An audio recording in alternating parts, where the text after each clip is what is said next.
Seperti firman Tuhan yang kita baca di 1 Yohanes pasal 2 sama Lukas pasal 21 ini, ya kan? Ya, ini memang saatnya sudah dekat pada akhir zaman, ya kan? Sudah sangat dekat pada akhir zaman. Dan di sini ada apa yang Tuhan sesungguhnya ingin melakukan buat kita. Apa yang Tuhan ingin mengajari kita. Bahwa ya, janganlah mengasihi dunia. Janganlah mempunyai keinginan-keinginan terlalu banyak kepada dunia. Memang kita harus bekerja kan? Kita harus bekerja untuk kebutuhan sehari-hari, untuk makan, minum, baju, sekolah, biaya apa-apa. Memang kita harus usaha, bekerja untuk uang. Akan tetapi sebenarnya ini tidak akan harus menjadi yang terutama bagi kita, tapi itu menjadi sampingan. Yang terutama, yang seharusnya terbaik bagi kita, terprioritas di dalam diri kita itu adalah haruslah mencari Tuhan dan memberitakan Injil kepada semua orang. Inilah sesungguhnya Tuhan mau kepada kita. Ini kita bisa semuanya setuju kan? Iya. Nah, dan seseorang yang sesungguhnya tidak memperhatikan kehidupannya dan berusaha mencari kehendak Tuhan dan memberitakan itu, kita dapat melihat Tuhanlah memberkati dia, Tuhanlah yang selalu bersama dengan dia, dan Tuhanlah yang selalu memberikan semua segala yang kebutuhan bagi mereka ini. Kemarin ya, akhir-akhir ini saya selesai membaca buku Alkitab satu kali dan mulai Kejadian saya baca ulang. Kemarin saya baca Kejadian dulu, Pak. Dalam pembacaan Kejadian ya, saya sempat berfikir tentang keturunan dari Adam. Ya. Boleh kita cari Kejadian pasal yang 5. Ya, Kejadian pasal 5. Seperti Ibu Natalia ceritakan, jika kita membaca ayat-ayat firman Tuhan penuh dengan nama-namanya, angka-angkanya, itu pusing kita kan? Pusing. Nah, ini pusing sekali.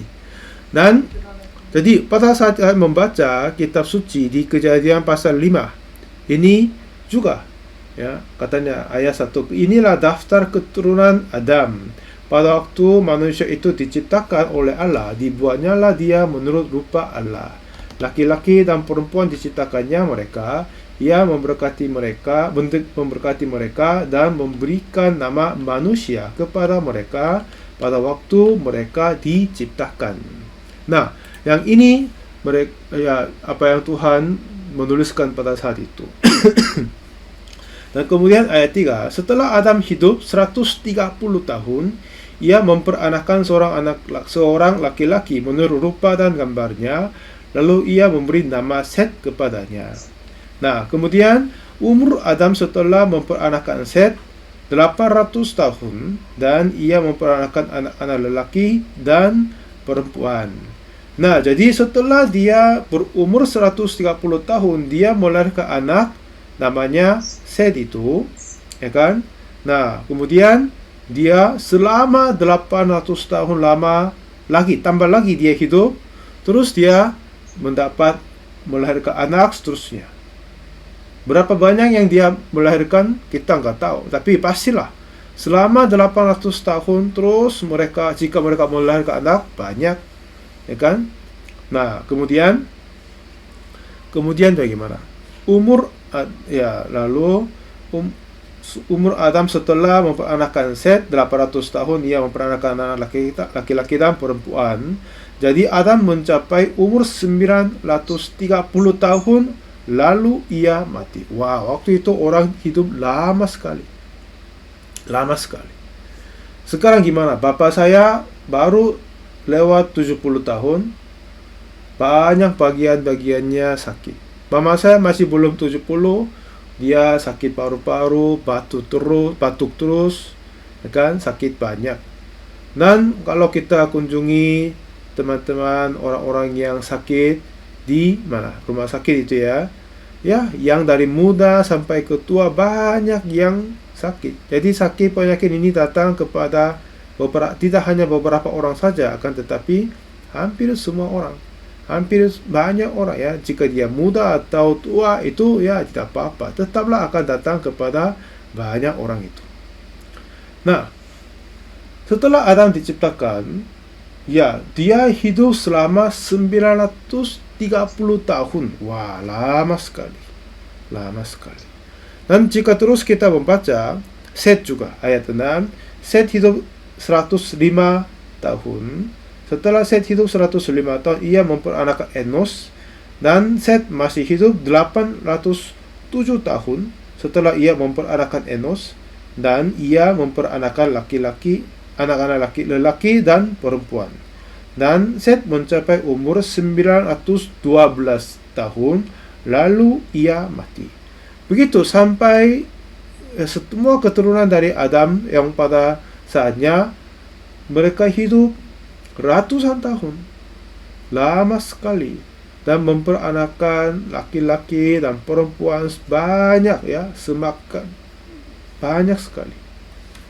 Ada orang-orang yang meneliti Alkitab dan belajar itu berkata begini, jumlah orang sebelum Bahtera ya, sebelum air bah itu, jumlah manusia, orang-orang yang tinggal di atas bumi ini juga ya kira-kira seperti kita ini, ya kan? Kayak sekarang penduduk di seluruh dunia kira-kira berapa, Ibu? 80 miliaran kan? Iya. Jadi ada orang-orang yang meneliti Alkitab dan kayak dokter-dokter sains gitu, jika mereka melahirkan orang anak ya setelah beberapa ratusan tahun ini, dan mereka yang lahir juga hidup selama ratusan tahun memperanakkan terusnya kan, cuman di dalam daftar keturunan Adam cuman beberapa orang saja yang tertulis, tapi selama ratusan tahun mereka yang hidup banyak yang lahir tapi tidak tertulis di dalam di sini. Dan mereka yang saling mengawin, melahirkan anak lagi, apalagi banyak. Dan banyak yang berkata zaman itu yang masih belum ada air bah, hujan yang besar terjadi di atmosfer ini, angkasa ini ya, udara di bumi menjadi udara yang baik, dan sinar-sinar yang tidak baik dari angkasa, dari matahari tidak akan masuk, jadi orang hidup dengan lama, sehat, dan penyakit-penyakit pun lebih berkurang daripada kita. Ada yang berkata begitu. Nah, maksudnya walaupun begitu, pentingnya mereka hidup lama, memperanakkan lama sekali. Ya, sebab kita hidup gimana? Biasa kita lihat orang-orang yang dekat kita kan, yang meninggal paling mereka berumur 80, kadang yang sangat banyak 90, dan kadang ke atas juga, ya kan? Nah, jadi tapi zaman itu ya, jadi kita gimana? Setelah umur 60, 70, waktu mau pensiun, kita mulai berpikirkan ya, hidup kita udah dekat dipanggil Tuhan, udah dekat kematian, lalu ini gimana, masa umur berapa yang puluhan cukup kita merasa begitu. Tapi coba bayangkan, umur yang keturunan Adam ini beberapa ratus tahun ini. Jadi apakah mereka sejak masa mudanya berpikir gimana?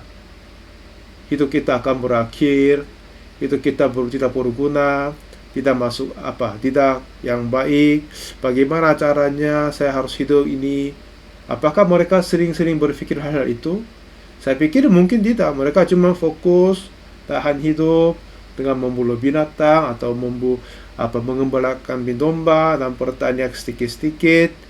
Lalu waktu itu memang jarang ada yang senjata untuk menjaga diri, ya kan? Tadi binatang-binatang yang besar-besar kayak harimau, singa, yang menyerang itu harus menyembunyikan diri, ya kan?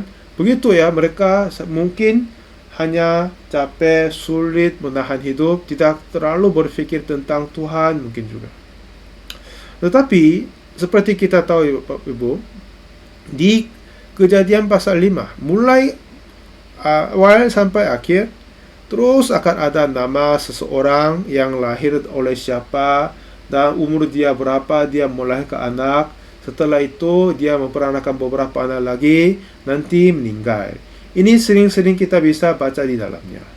Tapi di sana semuanya sama, siapa yang lahir, lalu umur berapa dia dapat anak, dan tambahan umur ratusan tahun berikutnya memperanakan laki dan perempuan, dan pada umur berapa dia mati. Ya, semua keturunan Adam di Kejadian pasal 5 tulis begitu saja. Akan tetapi di situ satu orang yang sedikit berbeda dari situ. Siapa itu? Enok. Ya, Enok. Ayat 21, nama Enok keluar di sana, katanya begitu.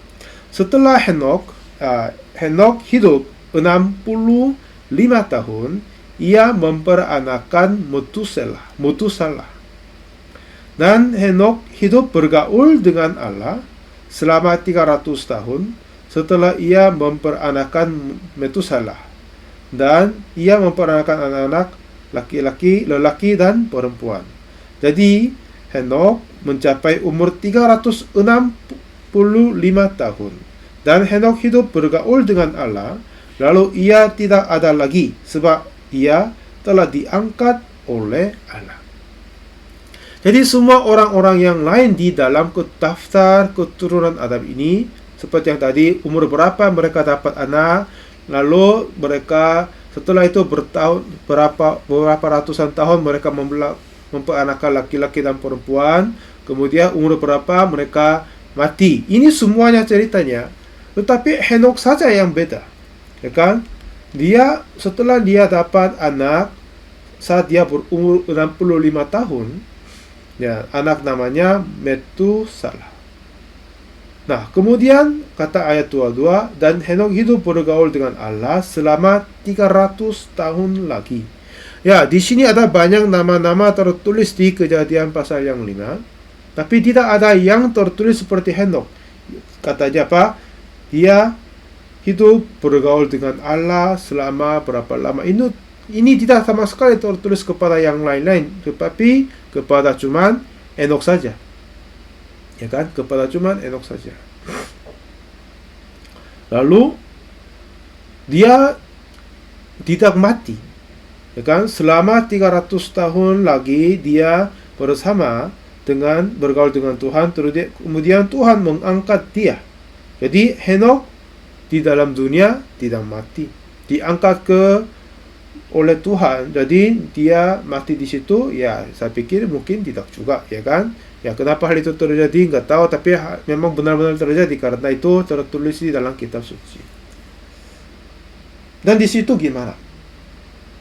Kenapa Henok saja yang ada di situ dapat bergaul dengan Tuhan selama sisa hidupnya? Kenapa? Ada apa yang terjadi kepada Henok? Ada apa yang terjadi kepada hatinya sehingga dia tidak fokus bertahan hidup saja dan tidak fokus memperanakan laki-laki dan perempuan saja, akan tetapi dia bergaul dengan Tuhan tidak sama dengan yang lain-lain. Kalau ya, jadi saya pernah cari, ya kan, tentang nama Metusalah. Setelah Henok mendapat anak, dia mulai melahirkan anak namanya dan menamai dia apa? Metusalah. Metusalah ini nama gabungannya kan, satu namanya Metu sama Salah, ya.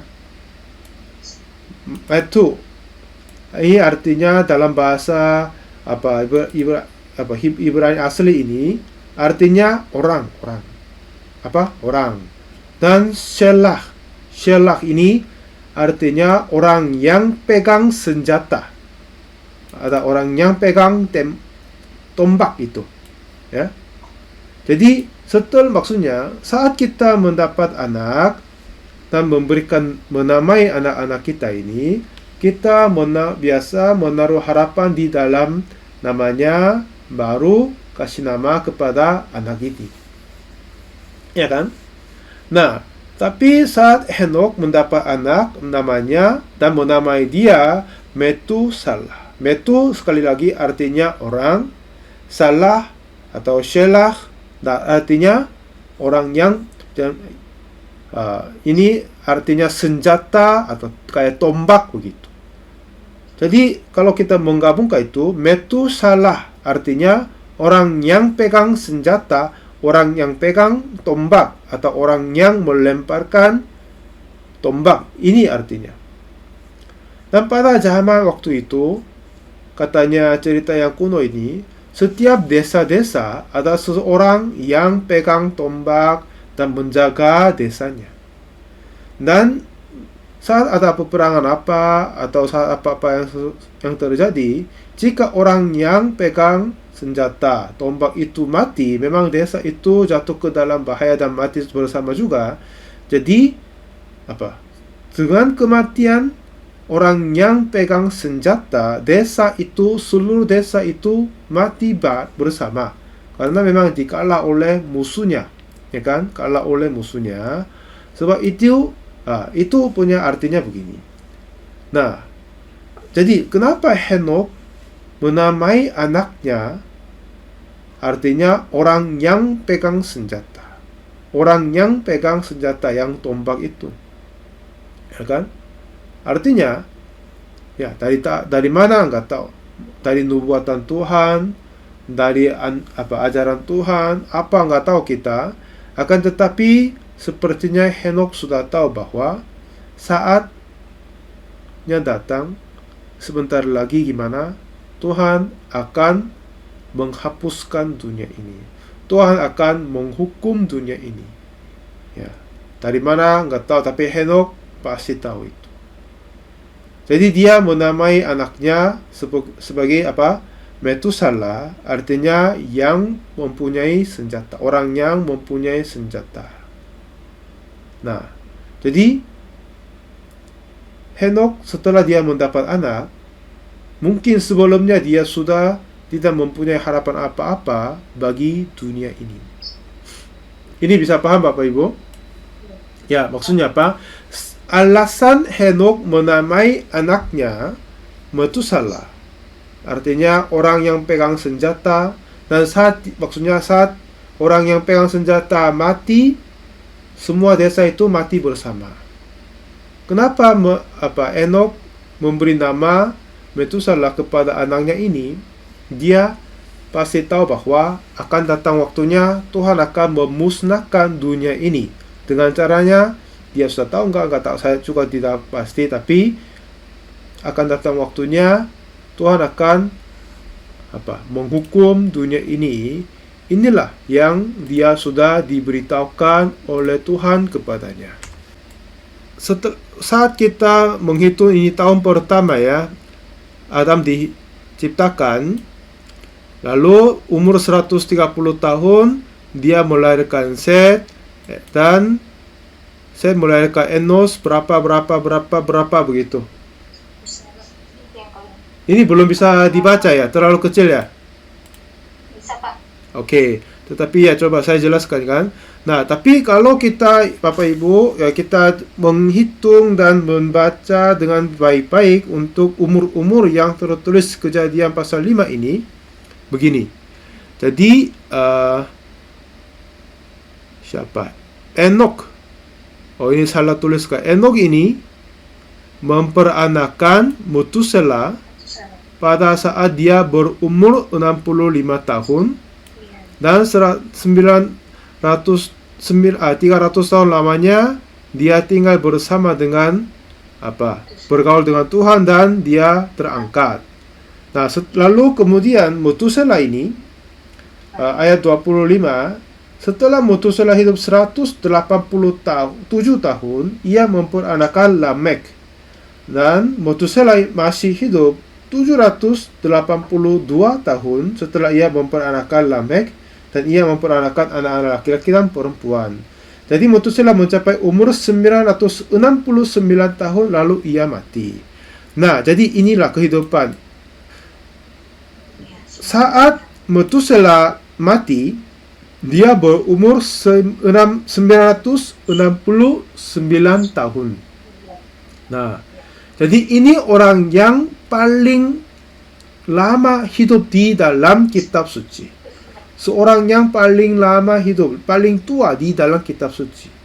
Dan sekali lagi, kalau kita menghitung daftar nama dari Kejadian pasal 5 dan melihat apa yang terjadi pasal 6 air bah di zamannya Nuh ini, ya kan? Ya. Nuh dengan umur berapa Nuh telah adanya air bah? Itu umur 600 tahun. Saat Nuh berumur 600 tahun, hujan deras turun dari langit ke bumi, jadi terjadi air bah. Dan waktu itu, kalau kita bisa menghitung, itulah tahun yang pas Metusela mati. Ya? Metusela lahir dari Enok lalu dia mendapat anak saat dia berumur 187 tahun. Lalu dia hidup lama sampai dia mati dengan berumur 969 tahun. Dan di sana, ini kebetulan tahun yang pas banget umur 600 tahun bagi Nuh ini. Jadi pada Nuh berumur 600 tahun, adanya hujan. Ya kan? Hujan. Itu tertulis di mana? Kejadian pasal 7 ayat yang 6. Saya baca aja. Nuh berumur 600 tahun ketika air bah datang meliputi bumi. Nah, jadi saat Nuh berumur 600 tahun, adanya air bah, ada penghakiman dunia melalui air bah itu. Dan ternyata setelah kita menghitung semuanya, umur-umur orang-orang daftar keturunan dari Adam ini tahun yang kematian Metusela. Ya, ini agak aneh atau luar biasa ya. Nah, jadi Henok gimana? Saat Henok melahirkan anak, atau mungkin sebelumnya dia sudah dikasih tahu oleh Tuhan, atau dia merasa dengan cara apapun dia sudah tahu bahwa akan datang waktunya adanya penghakiman dari Tuhan yang besar kepada kita. Oleh karena itu, dia gimana? Dia sudah tahu dunia ini akan dihukum. Dunia ini akan dihapuskan. Jadi Henok sebenarnya tidak sama sekali mempunyai harapan apa-apa kepada dunia ini.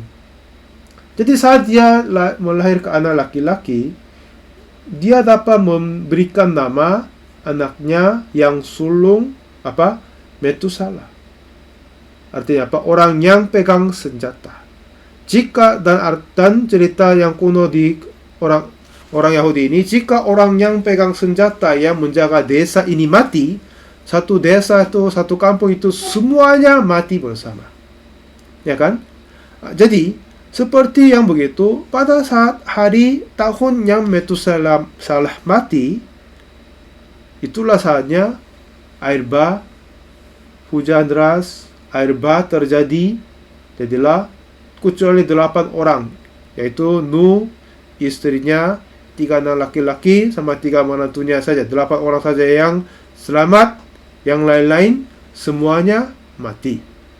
Nah, ini bisa kelihatan gambar yang baru. Nah, begini.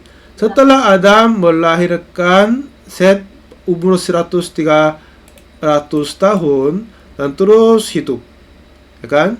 Nah, lalu Lamekh melahirkan Nuh pada saat dia berumur 182.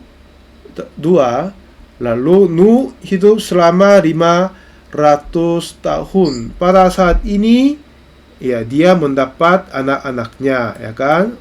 Nah, waktu itu lalu setelah 100 tahun, setelah dia dapat anak, 100 tahun kemudian, pada dia berumur 600 tahun, jadinya air bah.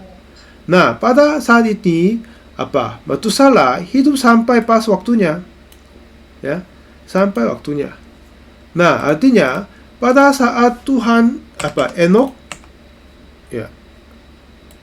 Oke. Nah, jadi pentingnya maksudnya begini.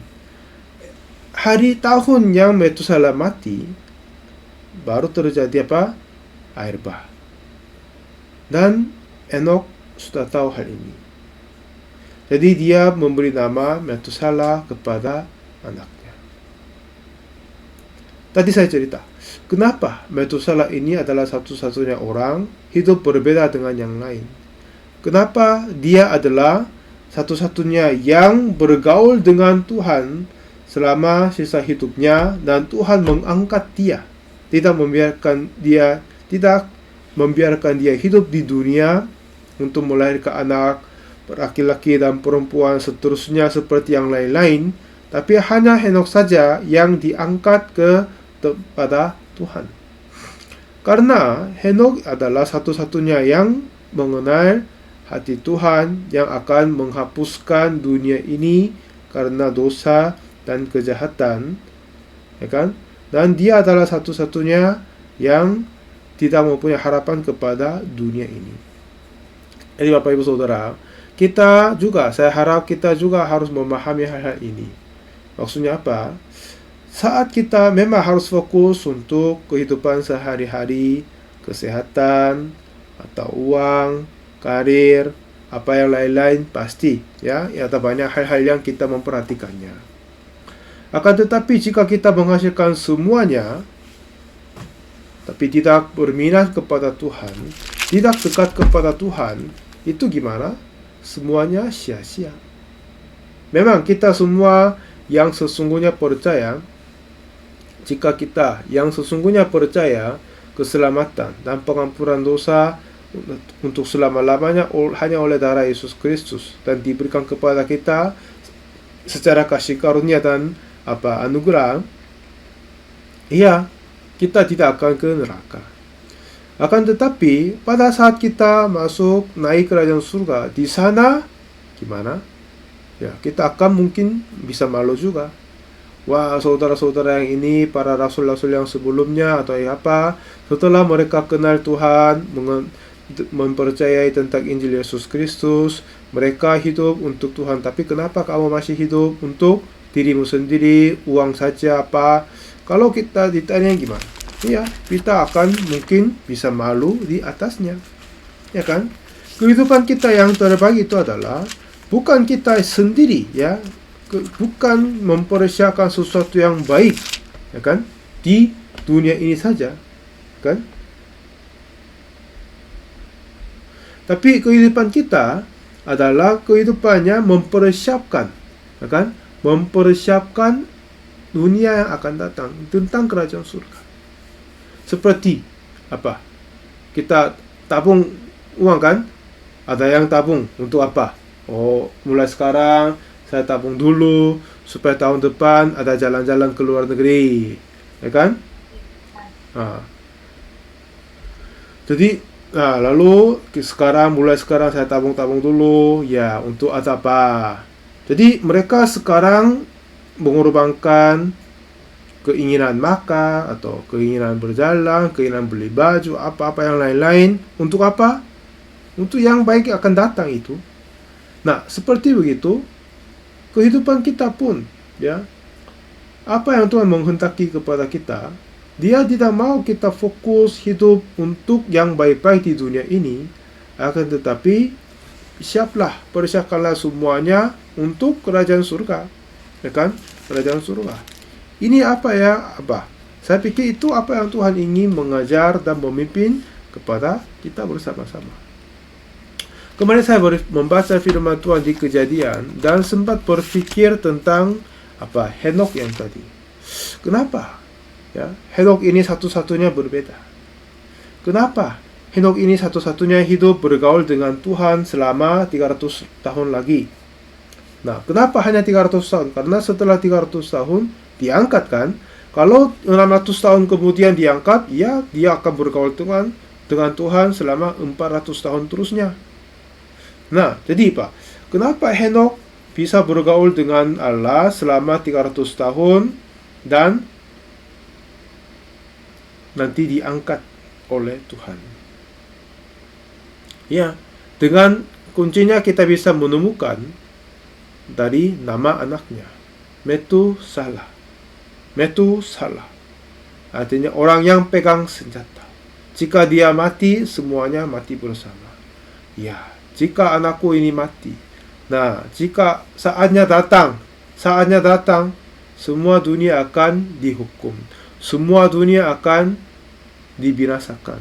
Semua dunia ini akan dihapuskan. Jadi, siapa yang menaruh harapan kepada dunia ini yang akan sebentar lagi hancur ini? Ya kan? Betul, benar sekali. Pernah saya ke daerah yang kampung-kampung dari Indonesia. Ada seorang pendeta yang ingin hadir acara kita.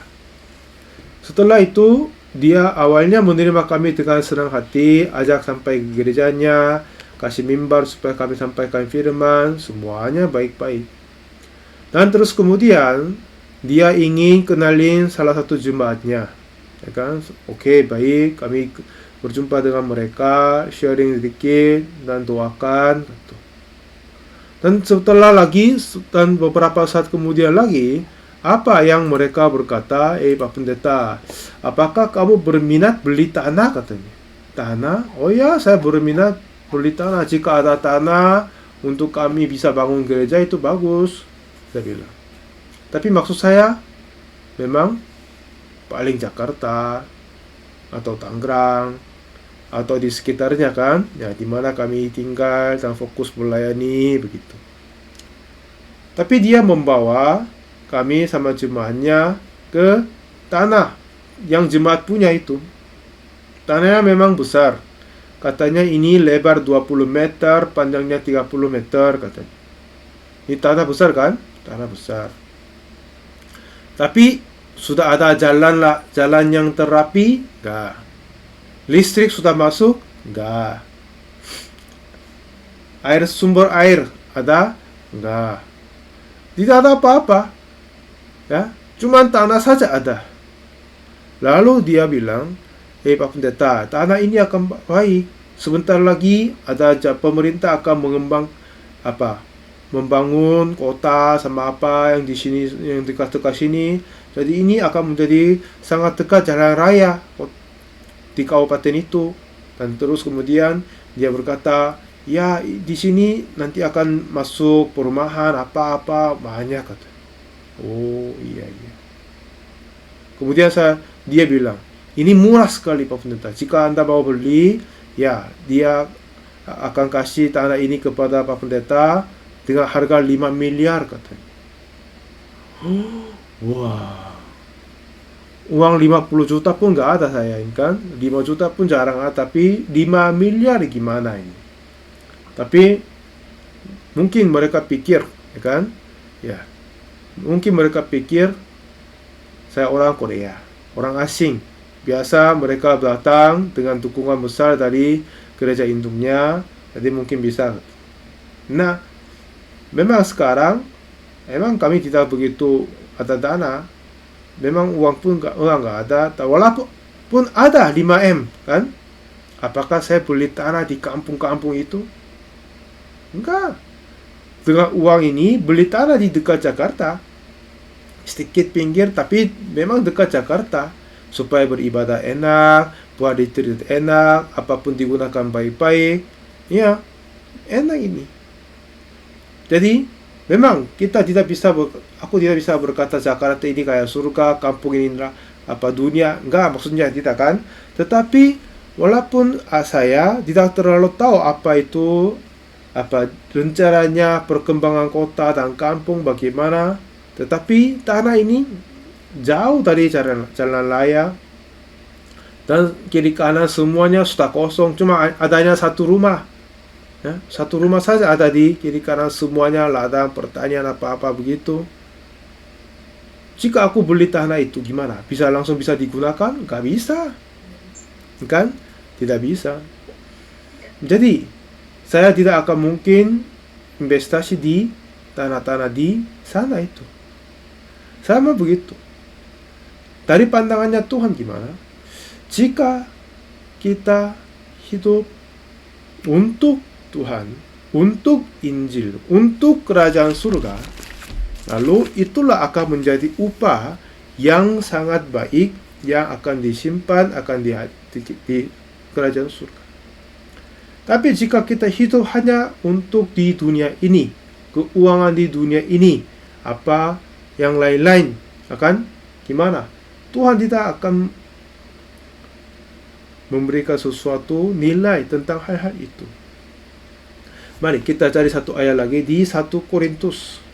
1 Korintus pasal yang 3 ayat 1. Dan aku, saudara-saudara, pada waktu itu tidak dapat berbicara dengan kamu seperti dengan manusia rohani, tetapi hanya dengan manusia duniawi yang belum dewasa dalam Kristus. Susulah yang kuberikan kepadamu, bukanlah makanan keras, sebab kamu belum dapat menerimanya, dan sekarang pun kamu belum dapat menerimanya, karena kamu masih manusia duniawi. Sebab jika di antara kamu ada iri hati dan perselisihan, bukanlah hal itu menunjukkan bahwa kamu manusia duniawi dan bahwa kamu hidup secara manusiawi, ya kan? Nah, maksudnya apa? Surat Korintus yang pertama, pernah Paulus kunjungi jemaat-jemaat di Korintus. Akan tetapi waktu itu dia tidak bisa berbicara hal-hal yang rohani, hal-hal yang mendalam kepada mereka, sebab mereka masih belum dewasa dalam Kristus.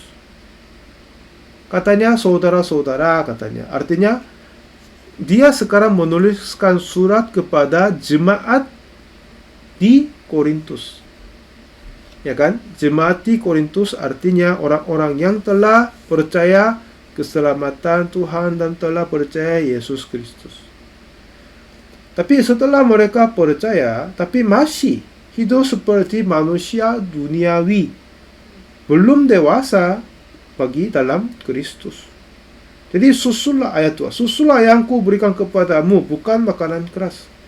Seperti bayi kan, kasih apa? Susu aja, atau air putih. Anak-anak yang 1 tahun, 2 tahun, kepada dia kasih apa? BBK, babi panggang, ayam goreng. Bisa nggak dia makan? Nggak bisa makan kan? Iya. Jadi jika saudara-saudara di Korintus menjadi sudah dewasa dalam Tuhan, haruslah kasih makanan-makanan yang keras, yaitu walaupun agak kelihatannya sulit dimengerti, ya, dalam keteguran atau ajaran mendalam harusnya kasih tahu, tapi hanya bisa kasih apa? Susu aja. Artinya mereka tidak sama sekali berdewasa di dalam itu. Karena apa? Karena ayat 3, kamu masih manusia duniawi, sebab jika di antara kamu ada iri hati dan perselisihan, bukanlah hal itu menunjukkan bahwa kamu manusia duniawi dan bahwa kamu hidup secara manusiawi. Ya kan? Jadi mereka masih ada hidup fokus dan sesuai dengan perasaan mereka, apa-apa yang daripada mereka. Akan tetapi apa yang Paulus ingin sekali sebenarnya mengajar kepada jemaat-jemaat di Korintus adalah begitu. Kita baca ayat yang 10, ya, 10 sampai seterusnya. Katanya, sesuai dengan kasih karunia Allah yang dianugerahkan kepadamu, aku sebagai orang ahli bangunan yang cakap telah meletakkan dasar, dan orang lain membangun terus di atasnya. Tetapi tiap-tiap orang harus memperhatikan bagaimana ia harus membangun di atasnya. Karena tidak ada seorang pun yang dapat meletakkan dasar lain daripada dasar yang telah diletakkan, yaitu Yesus Kristus. Entahkah orang membangun di atas dasar ini dengan emas, perak, batu permata, kayu, rumput kering, dan jerami. Sekali kelak pekerjaan masing-masing orang akan nampak, karena hari Tuhan akan menyatakannya.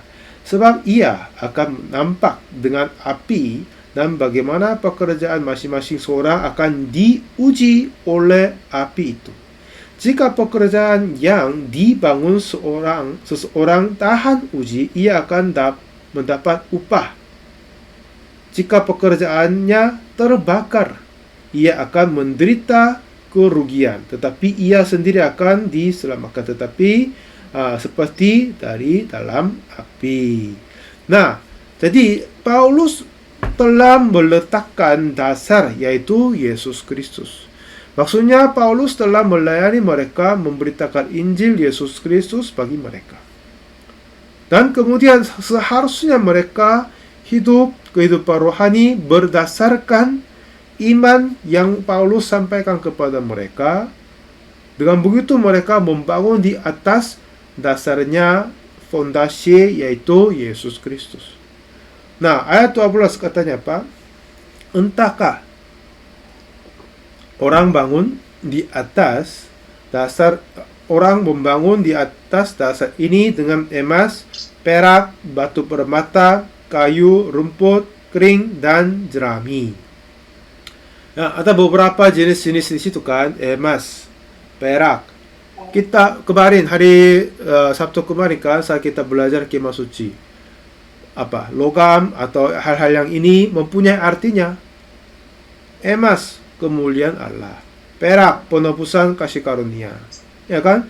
Jadi, ada orang yang membawa dan meletakkan di atas Yesus Kristus dengan kemuliaan Allah, penebus Kristus, penebusan kasih karunia, penebusan Yesus Kristus. Ya kan? Jadi inilah hasil dari rohani, hasil dari iman kepada Tuhan. Kalau begitu, saat ada api, ujian saat diuji dengan api gimana? Emas dan perak memang jadi panas, tapi tidak akan hangus, akan ada tetap.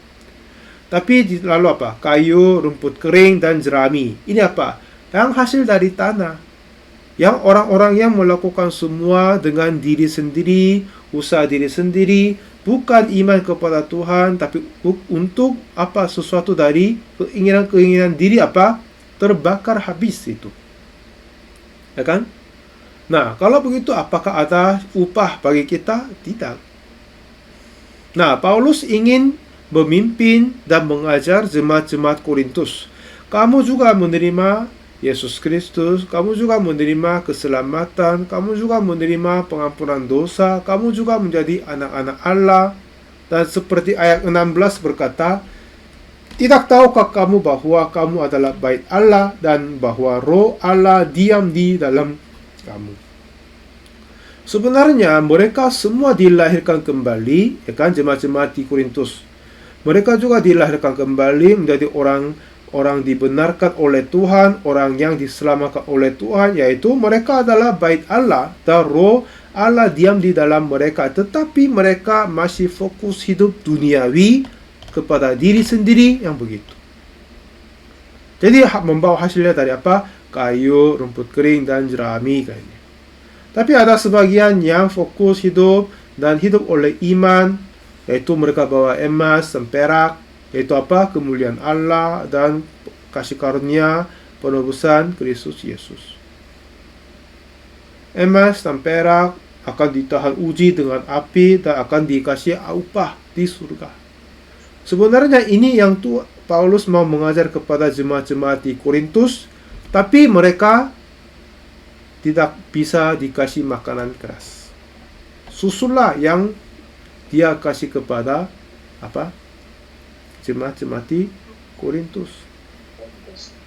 Maksudnya Jemaat Korintus, walaupun mereka percaya Yesus, percaya Injil, menerima keselamatan dan dilahirkan kembali, minat mereka, hidup mereka apakah sudah dilepaskan dari keinginan-keinginan duniawi?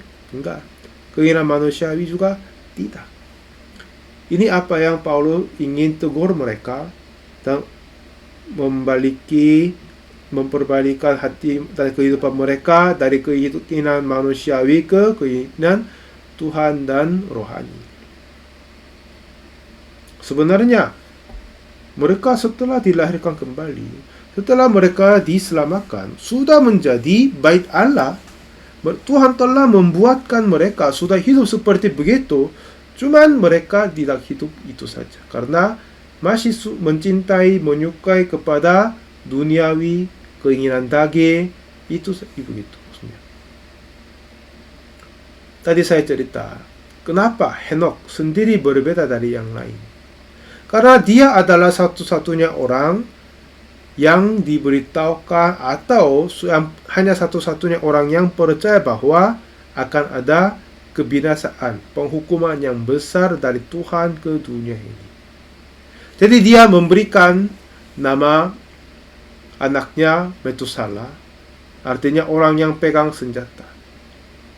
Sekali lagi, saat orang yang pegang senjata mati, di mana seluruh desa, kampung, kota itu mati juga. Persis gimana? Pada tahun Metusala mati, adanya air bah, jadi semua orang kecuali keluarganya Nuh, 8 orang, semuanya mati juga. Nah, Henok sudah tahu, dunia ini nanti akan habis. Aku tidak perlu menaruh harapan kepada dunia ini. Aku tidak punya harapan apa-apa kepada dunia ini, tetapi kepada Tuhan. Kepada kerajaan surga, tetapi hanya kepada Tuhan saja. Saudara, ini pasti Tuhan mau mengajar kepada kita. Ini pasti Tuhan mau memimpin hati kita begitu. Biarnya itu tidak berarti kita harus melepaskan semua segala kerja untuk uang. Enggak, harus kita kerja untuk hidup, tapi kita tidak boleh mengutamakan uang, pekerjaan untuk hidup kita. Tapi seharusnya mengutamakan kehendak Tuhan, pekabaran Injil, penyabaran Injil. Untuk itu kita kerja, untuk itu kita hidup, untuk itu kita belajar, untuk itu kita bisnis itu. Kan? Itu berbeda. Nah, jadi tadi saya baca 1 Yohanes kan, 1 Yohanes pasal 2 ayat 15 sampai 17 saya baca itu. Katanya, janganlah kamu mengasihi dunia dan apa yang ada di dalamnya. Jikalau orang mengasihi dunia, maka kasih akan Bapa tidak ada di dalam orang itu. Sebab semua yang ada di dalam dunia, yaitu keinginan daging dan keinginan mata serta keangkuhan hidup, bukanlah berasal dari Bapa, melainkan dari dunia. Apa yang kita dapat, ya kan? Ya, mengasihi dunia. Keinginan daging, keinginan nafsu, keinginan makan, keinginan punya, keinginan apa-apa yang daripada keinginan daging semua. Lalu keinginan mata, untuk apa? Kita mau melihat yang baik, kasih lihat yang terbaik kepada orang-orang yang lain, apa? Itu, ya kan? Biasa kita meminta dan mengharapkan, berjuang. Kan? Lalu keangkuhan hidup. Setelah itu gimana? Kamu lihat enggak? Aku beli tas yang luar biasa, aku beli rumah yang mewah, aku beli mobil yang baik, saya sering-sering ke luar negeri, bermain-main ke Eropa, Amerika, di mana-mana. Benar enggak? Ya kan? Ini apa yang biasa kita hidup untungnya.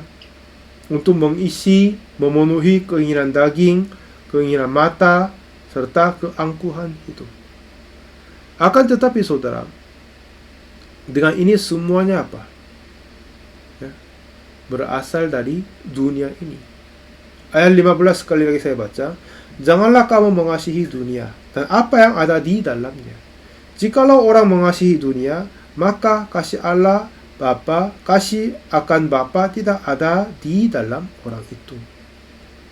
Jadi saudara, apa yang sesungguhnya Tuhan mau berpesan kepada kita itulah begitu. Ya. Apa itu Tuhan yang ingin mau mengajar kita adalah ini.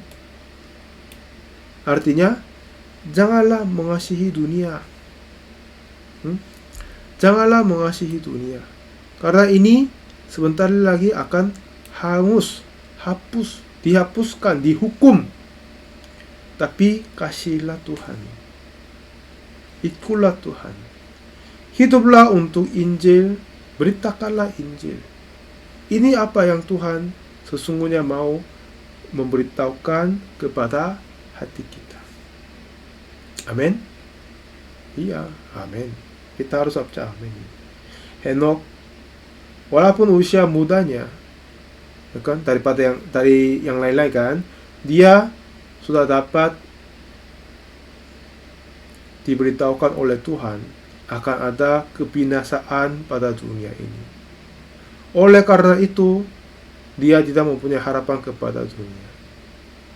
Sampai dia memberikan nama anaknya Metusala, yaitu orang yang pegang senjata. Saat dia mati, semuanya mati. Iya. Terus seperti yang namanya saat gimana? Saat Metusala mati, pas tahun yang sama, air bah terjadi pada zaman Nuh, dan semua orang di dunia kecuali keluarga Nuh mati semua. Henok sudah diberitahukan hal itu jauh lebih sebelumnya. Jadi dia tidak mengasihi dunia, tapi fokus bergaul sama dengan Tuhan. Ini mungkin ya Adam pasti kehidupan yang Tuhan ingin memberikan kepada kita. Sekali lagi 1 Yohanes pasal 2. Janganlah kamu mengasihi dunia dan apa yang ada di dalamnya. Jikalau orang mengasihi dunia, maka kasih akan Bapa tidak ada di dalam orang itu. Amin. Ya, Tuhan, kasih akan Tuhan tidak ada pada orangnya.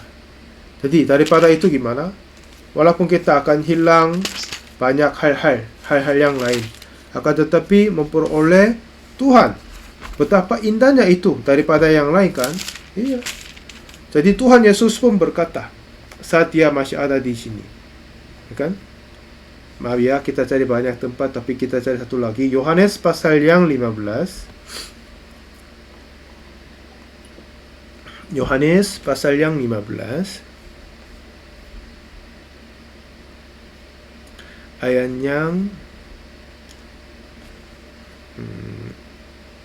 19. 18 dan 19 ya.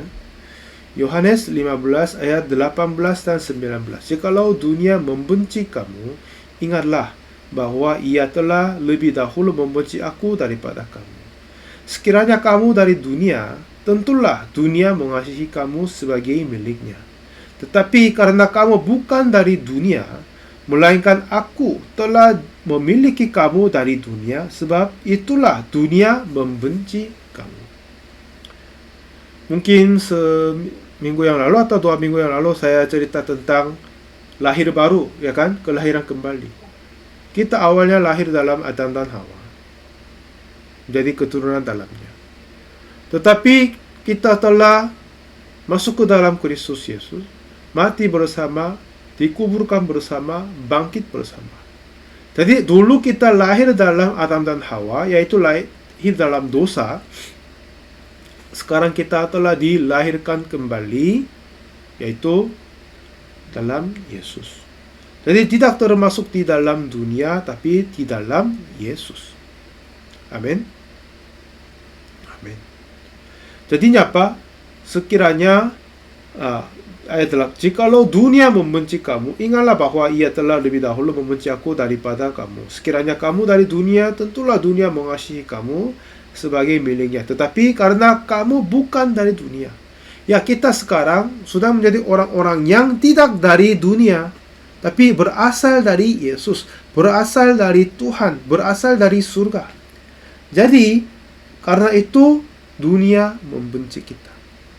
Sebenarnya dunia harus membenci kita, tapi kita mengasihi itu. Aneh kan? Seperti kayak cinta satu arah yang tidak akan jadi, sedih banget itu. Nah, jadi saudara kita ingat ya, kita tidak lagi orang dunia. Paulus berkata ke jemaat Korintus pun, tidak tahukah kamu adalah bait Allah? Ya, kita adalah orang ya telah dilahirkan kembali oleh Tuhan. Jadi kita adalah bait Allah, kita adalah berasal miliknya Tuhan, kita adalah orang surgawi bukan duniawi. Tapi kita hidup seperti orang duniawi. Kita hidup seperti manusia. Jadi malam ini sebelum tidur kita harus berpikir hal-hal ini lebih mendalam. Tuhan, aku ini tidak lagi orang duniawi, tapi sampai sekarang aku hidup sebagainya. Aku bertobat dari sana. Aku menyangkal dan membuang hidup hatiku yang ini dan mau ikut sesungguhnya denganmu Tuhan. Mau sesungguhnya mengikuti jalanmu Tuhan. Tidak hanya mulut saja, tidak hanya di gereja saja, tapi di dalam hidup saya seterusnya. Ya kan? Nah, begitu. Itulah apa yang kita seharusnya berdoa, apa yang kita seharusnya memutuskan di dalam hidup kita. Henok sudah tahu dunia akan dibinasakan. Jadi tidak sama sekali mau naruh harapan apa-apa di sana. Ini kita harus tahu. Dunia ini sudah dekat akhir zaman. Sudah dekat Tuhan Yesus datang kembali. Dan sudah ada orang-orang yang mengatakan diri adalah juru selamat Yesus yang datang kedua kalinya. Ya kan? Iya. Ini salah satu nubuatan atau apa Tuhan cerita ini sama dengan tandanya akhir zaman kan? Udah ada banyak sekali. Jadi inilah saatnya lebih lagi kita